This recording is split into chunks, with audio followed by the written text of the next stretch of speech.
noite, graça e paz. Hoje nós estamos dando início à 7ª semana Apacentar. Que alegria! Para quem não conhece o Apacentar, ele é um ministério da Primeira Igreja Batista de Taubaté. Ele surgiu em 2012 devido ao crescimento da igreja e às várias necessidades que foram surgindo.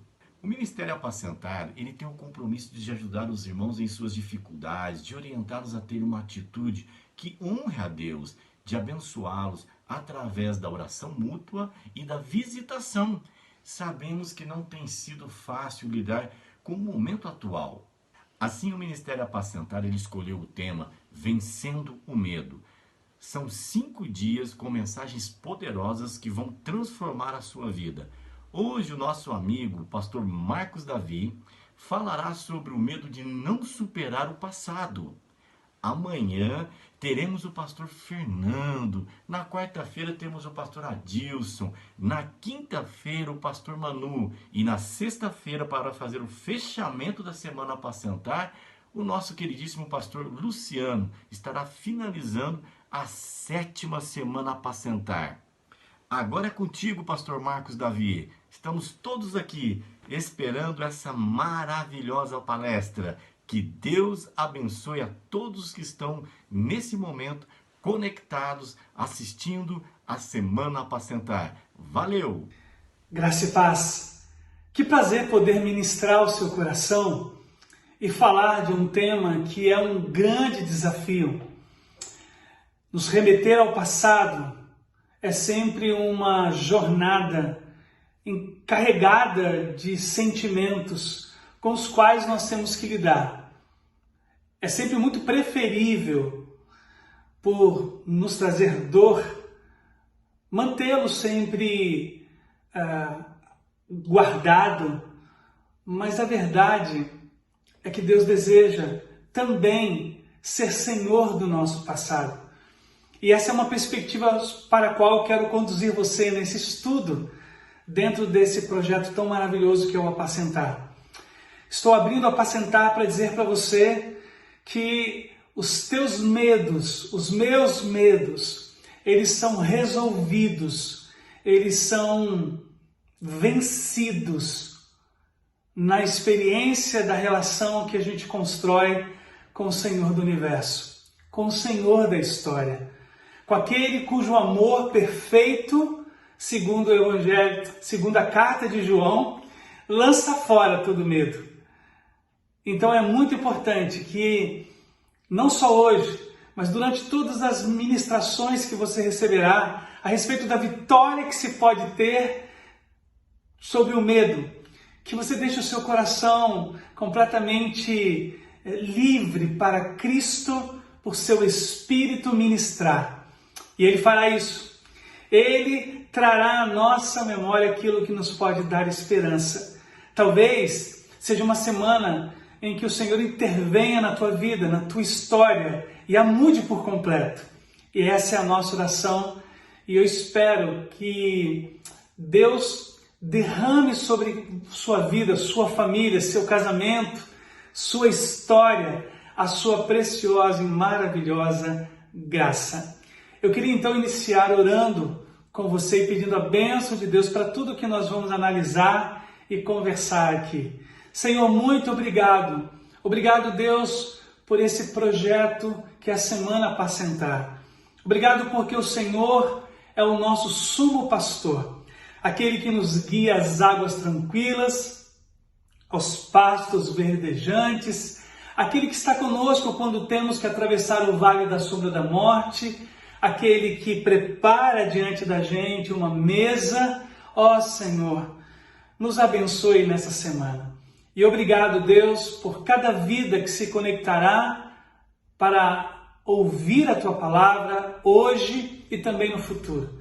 Obrigado pela iniciativa da nossa querida Igreja PIB em Taubaté, pela liderança desse projeto tão maravilhoso. Que o Senhor, ó Deus, não só me abençoe, mas todos os demais irmãos em Cristo, pastores que irão ministrar aos corações dos Teus servos e servas, dos Teus filhos e das Tuas filhas. Fale conosco, Pai, a nossa oração em nome de Jesus. Amém e amém. O medo de superar o passado. Não sei se você sabe, mas existem centenas de fobias catalogadas. E elas são dos campos mais diversos possíveis. Mas não sei se você sabia também, mas a mnemofobia é o medo do passado.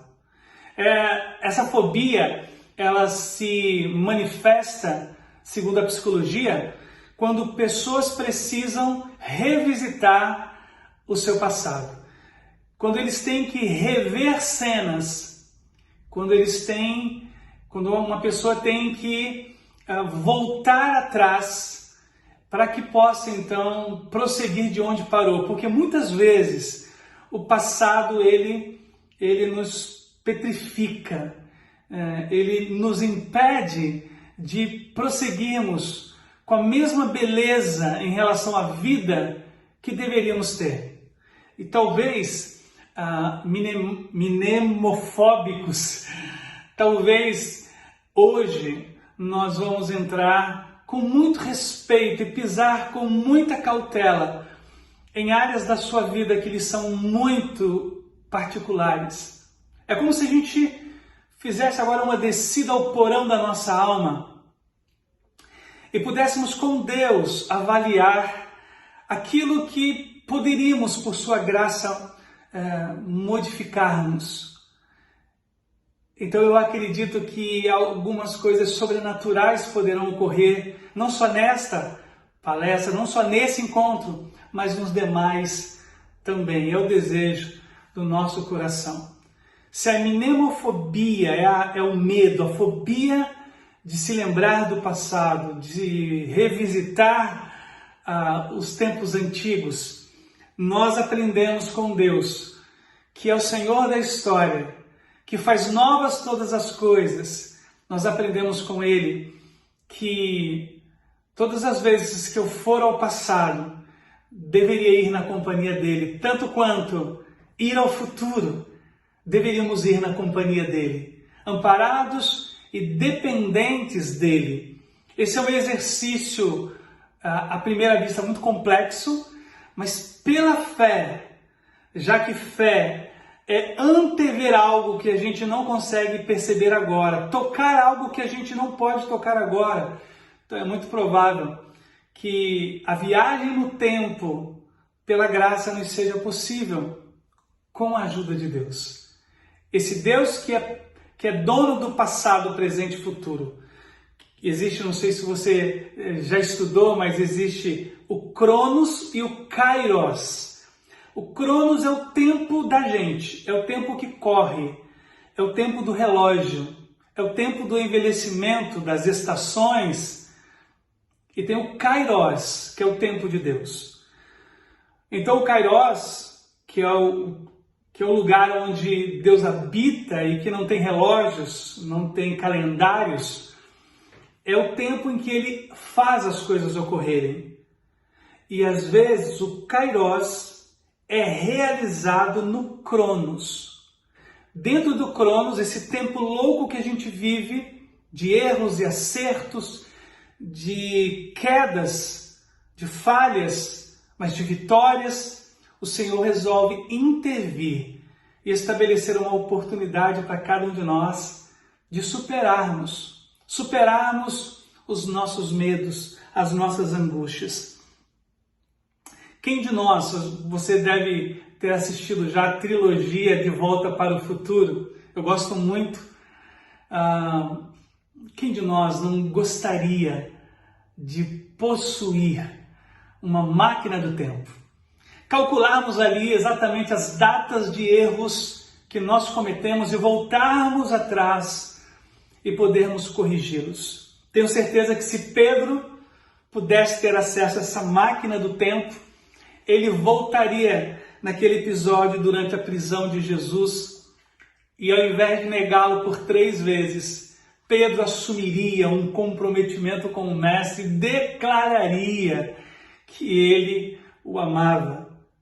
Talvez, assim como Pedro, Moisés também voltaria ao passado se pudesse e corrigiria aquele assassinato ao egípcio que o levou a fugir do Egito. Talvez se Davi pudesse voltar atrás, entrar numa máquina do tempo, um DeLorean, né, que é a máquina, o carro do filme que eu citei agora há pouco, Davi corrigiria o adultério com Batseba e, em especial, a trama que ele liderou e conduziu, arquitetou para o homicídio de Urias, seu servo e esposo de Batseba. Se Abraão pudesse voltar atrás, com certeza ele não ouviria Agar, que lhe propôs deitar-se. Ele não ouviria Sara, que lhe propôs deitar-se com Agar para dele ter um filho. Talvez Caim voltaria atrás e não assassinaria seu irmão Abel. Talvez Adão e Eva não tocariam no fruto proibido. Imaginar esse contexto, imaginar esta possibilidade impossível, essa possibilidade que não pode ocorrer, porque a gente sabe que a história ela corre, ela prossegue, mas eu fico imaginando que esses grandes homens e mulheres que falharam, personagens das Escrituras, que estão presentes em tempos de glória, mas também em tempos revelados dos quais eles se envergonham, se eles pudessem, tenho certeza que eles mudariam, mas nós não podemos. Tem uma frase de Roy Bennett que diz: o passado é um lugar de referência, não um lugar de residência. Gosto demais dessa frase, vou repetir para você. Roy diz: o passado é um lugar de referência. A gente se refere a ele, a gente tem fotos dele, mas não é um lugar para morarmos, não é um lugar de residência. Se não podemos voltar atrás, se não podemos entrar numa máquina e revisitar o passado e corrigir os nossos erros e impedir feridas que nos foram causadas, impedir tragédias, impedir dores na alma que nos foram impostas, se não podemos, então o que nos cabe? Então eu quero convidar você à possibilidade maravilhosa que podemos ter no Senhor, de olhar para o nosso passado com os olhos de Deus, de olhar para o passado com a graça preciosa de Deus e claro, não ter orgulho do que fizemos quando erramos, mas de forma alguma temê-lo e fugir dele. Encará-lo com a fé que Deus nos deu no seu poder, na sua bondade e na sua compaixão. Quero convidá-los a esta análise de 4 perspectivas que Deus nos oferece para podermos vencer o medo a respeito do nosso passado. Não termos nenhum tipo de obstrução, de paralisação, se tivermos que tratar com o nosso passado. Primeiro, teu passado não define você, não me define. Nós não somos definidos pelo que fazemos, nem pelo que fizemos. Nós somos definidos por quem somos. Deus não entregou o seu Filho amado pelo que eu fiz, mas por quem eu sou. Por isso a salvação não é pelo que você fez, mas por quem você é. É especial quando nós reconhecemos que nossos erros não se tornam a nossa identidade. É bem provável que muitos nos conheçam pelo nosso passado, mas eu não preciso aceitar isso. Eu não preciso de maneira alguma concordar com isso. Porque se Deus é aquele que faz novas todas as coisas, então é certo que eu posso confiar que minha identidade está garantida nele. A tua e a minha identidade está em Cristo, o nosso Senhor, o nosso Salvador. O erro de Abraão não o definiu, por isso ele é reconhecido como o pai da fé.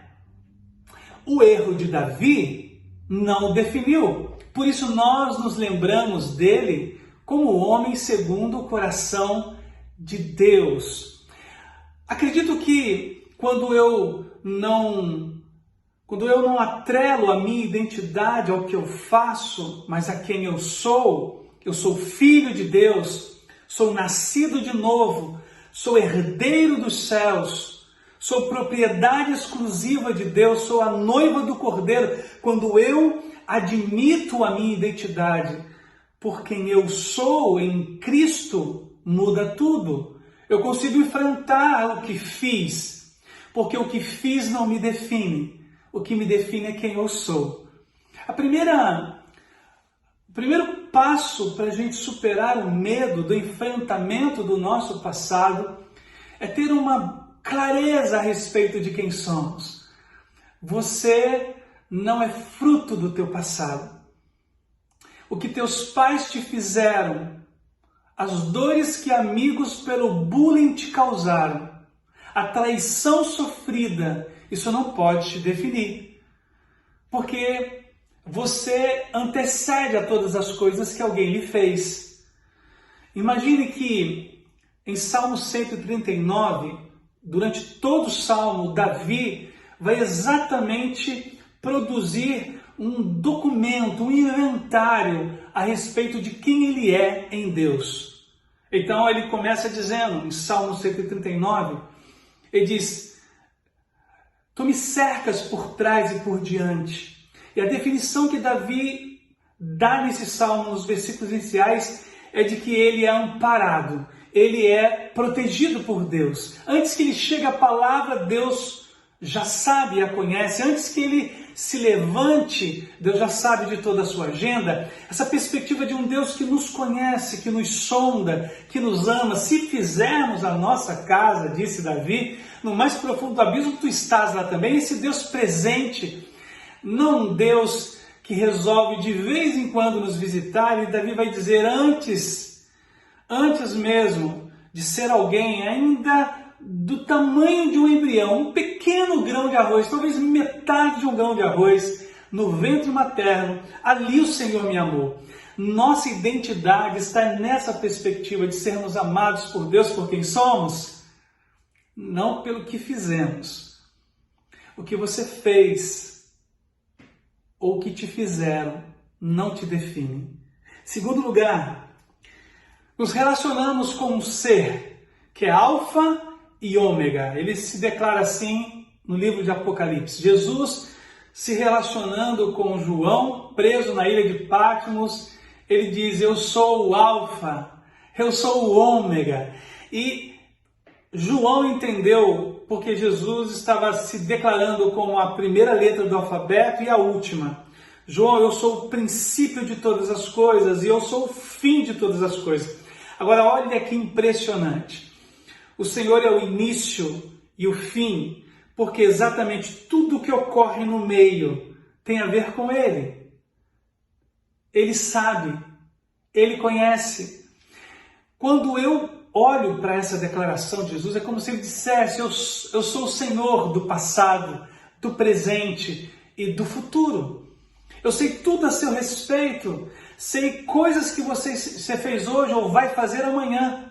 Essa perspectiva de nos relacionarmos com um Deus que sabe de todas as coisas, que está presente em todos os momentos, lança luz sobre a coragem que nós podemos admitir, a segurança que nós podemos ter no enfrentamento do passado por uma relação com um Deus que não nos rejeita, mesmo sabendo de tudo que nós fizemos no verão passado.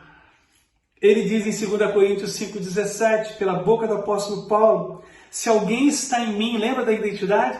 Se alguém está em Cristo Jesus, as coisas velhas, o passado já passou, e eis que tudo se faz novo.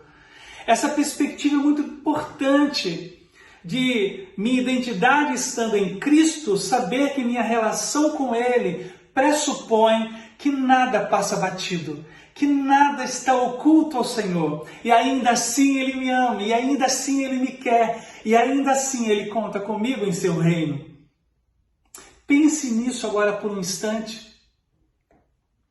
Tudo aquilo que eu fiz é perceptível para Ele, tanto quanto tudo que me fizeram também.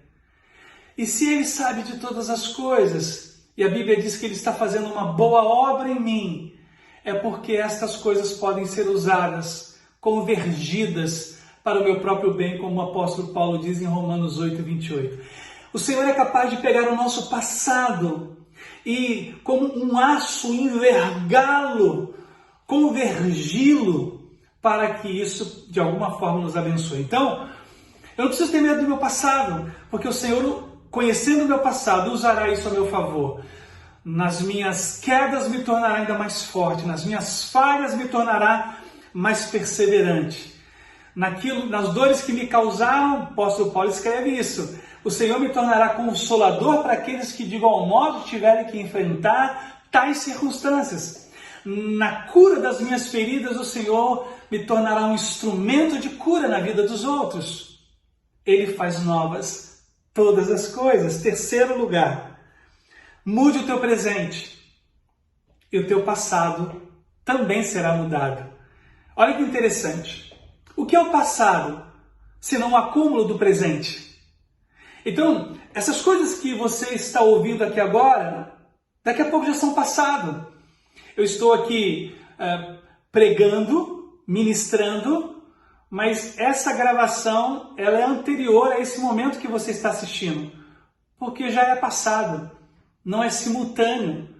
Entende que coisas que eu faço hoje podem, como uma água, podem se tornar um novo passado. O que acontece com pessoas que se prendem no passado, são prisioneiras do passado, o presente delas de maneira alguma oferece um assunto novo, uma atitude nova. Então tudo que a gente acaba de nos lembrar, tudo que a gente é possível nos lembrarmos, tem a ver com o passado, se eu não produzo novas informações a partir do momento em que eu estou vivendo. Eu vou dar um exemplo para você. Eu ofendi alguém no passado e isso me machuca até hoje. Muito bem, vou encorajar outros. Vou fazer com que encorajamentos possam oferecer ao meu passado informações novas. De tal forma que quando eu for ao meu passado, eu não tenha só aquela mágoa que eu causei, mesmo que eu já tenha pedido perdão, mas eu tenho encorajamentos novos que eu fiz. Digamos que você foi traído e isso lhe trouxe uma mágoa enorme e o seu passado fica te visitando sempre, te martelando que você foi traído, que uma pessoa traiu sua confiança. O que eu devo fazer para nutrir esse meu passado com novas informações? Eu vou oferecer às pessoas a minha confiança? Eu não vou me prender e impedir que outras pessoas se relacionem comigo porque uma me traiu no passado. Isso não é benéfico. Então eu vou me abrir. Claro, vou me abrir com todos os cuidados possíveis, mas eu não vou impedir novos relacionamentos de surgirem. O que acontece daqui a um tempo é que quando eu olho para o meu passado, eu não tenho apenas registrado a pessoa que me magoou, eu tenho um registro de pessoas com as quais eu convivi, que foram muito bondosas comigo, que me ergueram, que somaram comigo. O presente pode oferecer a perspectiva de um novo passado. Esquecendo-me, disse Paulo em Filipenses 3,13, esquecendo-me das coisas que para trás ficam e avançando para as que diante de mim estão. Tem horas que a gente precisa observar que o presente me oferece a oportunidade de construir um novo passado. Às vezes, a superação do que a gente não pode mais mexer é oferecido por Deus com a oportunidade de fazer diferente. O erro que você causou ou o erro que você sofreu de outros pode ser modificado com ações bem-sucedidas, claras, intencionais no presente. Ah, pastor, mas quando eu precisei, ninguém estendeu a mão. Ok, e isso te aprisiona. Ninguém te estendeu a mão. Estenda a mão no presente. De tal forma que quando você for olhar para o passado, você vai ver mãos erguidas ao céu, porque Deus usou a sua vida para ajudar alguém. O problema é quando o passado me impede de ser alguém ou fazer algo diferente hoje. Então, se o passado é acúmulo de ações do presente, eu preciso fazer essa roda girar com perspectivas boas, bondosas, de atitudes boas, de tal forma que eu olho para o baú e veja atitudes e informações novas e não apenas aquela que me prendeu, aquela que me ofendeu e me magoou. Alguns de vocês sabem do meu testemunho de conversão, em que eu me converti a Cristo num momento muito específico de desistência da vida. Eu não via mais sentido para viver. Muito bem? Isso é um trauma que eu superei ajudando pessoas que diante de mim se manifestaram com a perda total da perspectiva de viver. De tal maneira que quando eu olho o meu passado, já não tenho apenas essa imagem de quando eu não tinha mais sentido para viver. Eu vejo vários rostos de pessoas que Deus colocou na minha trajetória e que eu pude dizer, olha, em Cristo você pode superar. Talvez você não veja sentido para a sua vida hoje, mas em Cristo você tem uma essência para viver, uma força para continuar e para prosseguir. Ainda assim, disse Salomão em Eclesiastes 5, 18 a 20, ainda assim observei pelo menos uma coisa positiva. É bom que as pessoas comam, bebam e desfrutem os resultados de seu trabalho debaixo do sol durante a vida curta que Deus lhes dá e aceitem a parte que lhes cabe. Também é bom receber de Deus riqueza e boa saúde para aproveitá-la. Alegrar-se com seu trabalho e aceitar a parte que lhe cabe na vida são, sem dúvida, presentes de Deus. E Salomão conclui, Deus mantém as pessoas tão ocupadas com as alegrias da vida que não lhes sobra tempo para refletir sobre o passado. Quando a gente enche o presente de coisas boas, o passado é superado. Aquele passado que nos acusa, aquele passado que nos amedronta, aquele passado que nos persegue. Quarto e último lugar. Aceite o perdão de Deus e perdoe a si mesmo. Aceite o perdão de Deus e perdoe a si mesmo. Se eu preciso amar o próximo como a mim mesmo, também preciso perdoar o próximo como eu me perdoo. Perdoe as nossas dívidas, Senhor, assim como perdoamos aos nossos devedores. Talvez deveríamos dizer, Senhor, perdoe as minhas dívidas, a dos meus devedores, assim como eu também me perdoo. Talvez seja mais difícil perdoar a si mesmo do que perdoar o outro. Quem sabe você que me ouve cometeu um erro no passado. E este erro te acompanha há anos e você não consegue superá-lo. Talvez algumas pessoas te lembrem deste erro cometido no passado e você não se perdoa. Você já pediu perdão de Deus, já sentiu o perdão de Deus, mas você não se perdoa. Eu queria dizer para você que é importante que você consiga fazê-lo. E sabe, há uma perspectiva preciosa dessa verdade. Se Miqueias está certo como profeta, e eu acredito que sim, ele disse que o Senhor, quando nos perdoa, ele pega os nossos pecados e lança no mais profundo do abismo. E Spurgeon disse, e ainda coloca uma placa, é proibido pescar. O Senhor não nos lança em rosto aquilo que nós fizemos depois que lhe pedimos perdão. Sabe quem é que acusa? É Satanás. E muitas vezes ele usa pessoas, diz a Bíblia. O papel de Deus não é acusar você. O papel de Deus é, diante do seu quebrantamento e arrependimento, lhe oferecer o abraço da parábola do filho pródigo. O abraço que perdoa. O abraço que cura. Você foi perdoado por Deus. Deus está dizendo a você, perdoe-se também. Porque quando nós não nos perdoamos, a gente paralisa. a gente é alvo fácil de Satanás, porque ele então nos prende num ciclo de conformidade ao erro e não nos permite superá-lo. Eu conheço muitas pessoas assim. Elas acreditam no perdão de Deus, mas não acreditam que consigam ou que possam perdoar a si mesmos. O Senhor ministrou isso no coração de Davi. O Senhor ministrou isso no coração de Abraão. O Senhor ministrou isso no coração de servos e servas ao longo da história. Porque o Senhor espera que a gente prossiga. Talvez seja importante que você faça isso. Existe uma história de um médico escocês notável pelo seu espírito caridoso e piedoso. Segundo se narrava, depois de sua morte, quando seus livros estavam para ser examinados, seus livros contábeis, foram encontradas muitas contas sobre as quais estava escrito em letra vermelha, perdoado, muito pobre para pagar. A esposa, após a morte, viu nisso uma maneira de requerer dos que lhe deviam a dívida que o marido não ousou cobrar. Quando o juiz lhe perguntou: Senhora, de quem é essa letra escrita sobre a dívida desse devedor perdoado? E a esposa disse: é do meu marido.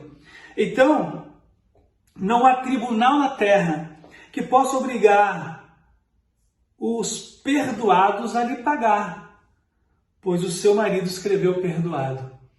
Isso me remeteu a essa história do médico escocês generoso, me remeteu à história de uma palavra emitida por Jesus na cruz do Calvário, tetelestai, uma palavra grega que significa está pago, dívida quitada. É importante que quando nós olhemos para o nosso passado, recordemos do perdão de Deus. Ele escreveu: está quitado, dívida está paga, perdoado, para que isso nos ofereça a paz que o nosso espírito precisa para avançar para todo o propósito que Deus deseja que a gente viva. Nós não viveremos os propósitos de Deus se estivermos apegados ao passado. É por isso que o Senhor da história, Ele visita a gente e nos propõe que Ele há de fazer novas todas as coisas, a olharmos para frente, deixarmos as coisas para trás. E eu queria terminar lançando luz exatamente sobre isso na tua vida e na tua história. Nós estamos diante de um Deus. E você ouvirá nessa semana sobre o Deus que nos deu um espírito de ousadia, um espírito de coragem. E ele diz: Abba, Pai. Essa capacidade em Cristo que temos de falar para o Criador do Universo, Paizinho querido. Essa intimidade possível na relação com Deus. Permita que de fato Deus te ajude a erguer os teus olhos e fazê-lo enxergar o futuro promissor que Ele tem planejado para você. Moisés não entraria para as páginas da história como um dos maiores líderes se ele tivesse ficado preso no erro cometido. Davi não se ergueria na história como um homem notável se aquilo que ele fez pudesse ter definido como ponto final na sua história. Lembre-se que o Senhor é aquele que transforma pontos finais em vírgula. Que Deus te abençoe, te encha de graça e traga à memória aquilo que possa te dar esperança. Senhor, obrigado por esse tempo juntos. Obrigado por tua preciosa palavra, por cada irmão e irmã que me acompanhou, Deus, nesse tempo. O Senhor sabe de cada coração, de cada história. E o que eu quero te pedir é que o Senhor faça novas todas as coisas em cada uma dessas vidas. E obrigado porque o Senhor é assim.